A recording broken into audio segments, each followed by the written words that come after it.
bébé, sois courageux. C'est pour plus que t'aies mal. T'as été courageux, c'est bien. Sois courageux, bébé. Allez. Une petite lésion, toute petite. Mais si jamais vous voulez regarder de plus près, comme ça vous verrez comment c'est.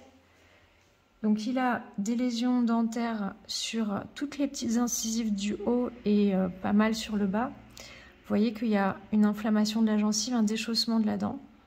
Et il y en a même qui sont tombés déjà en haut. Ah ouais, c'est grave. Donc là, c'est assez inflammatoire et ces petites incisives, elles lui servent pas à grand chose. Ce qu'on va essayer de préserver au maximum, déjà, c'est les crocs. Donc les crocs, ils ont l'air jolis en bas. On regardera ça également sous anesthésie. On tâtera vraiment toutes les zones. Et ils n'ont pas l'air trop attaqués. Ensuite, si on regarde derrière, la différence avec plein d'autres chats, c'est qu'il y a des chats, ils n'ont pas beaucoup de lésions, ils ont très mal, d'autres, ils ont beaucoup de lésions, ils ont moins mal, ils arrivent encore à manger. Mais le vôtre, il a une grosse inflammation.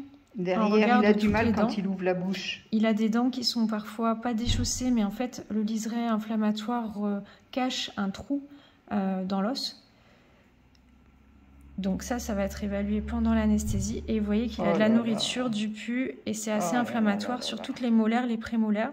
Et celle qui est cachée, puisqu'il est super gentil, vous voyez celle du bas là, et bien pareil, elle est inflammatoire, surtout sur la racine caudale.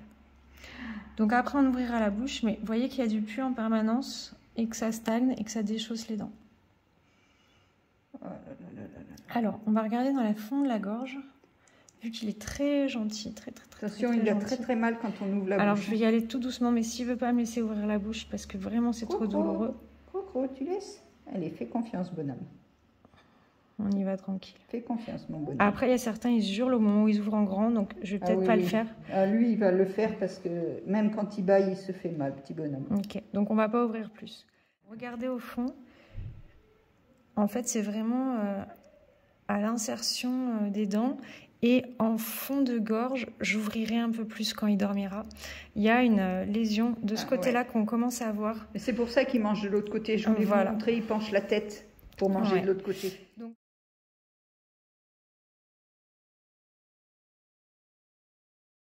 je ne veux pas ouvrir plus parce que malheureusement ça lui fera peut-être mal et j'ai pas envie de lui faire mal. On le fera mieux quand il dormira.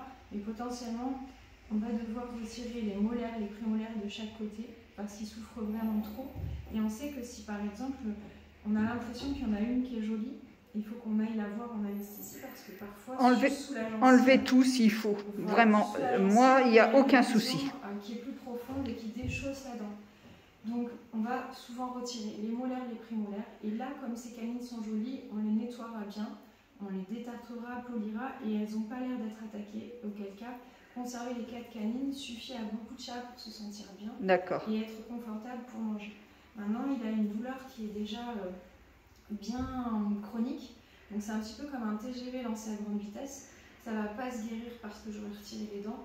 Ça va diminuer déjà la gêne. Et ensuite, il y aura encore de la douleur qu'il va falloir contrôler au fur et à mesure où l'inflammation diminuera. Ça diminuera. Mais dans le cerveau il est sensibilisé. C'est un peu comme quand vous cassez le bras. Je sais, je me suis cassé plein de choses. On a l'impression que dès que quelqu'un s'approche de notre bras, même 8 mois après, qu'il va nous toucher, que ça va nous faire mal. Il faut le temps que la douleur s'arrête. Voilà, donc je ne l'embête pas plus à réveiller. On lui fera tout le reste quand il fera dodo. Et on va faire le point ensemble sur les traitements une fois qu'on aura refait le contrôle créatinine. Donc la fonction rénale au moins, pour savoir si ça a bougé depuis votre dernier contrôle avec les médicaments qu'il y a eu. Bon, ça va, il est gentil. Ah ouais. Il est super gentil. Ah, Emmanuel l'adore. Donc du coup, je me relave les mains juste et je vous expliquerai tout. Il est super génial.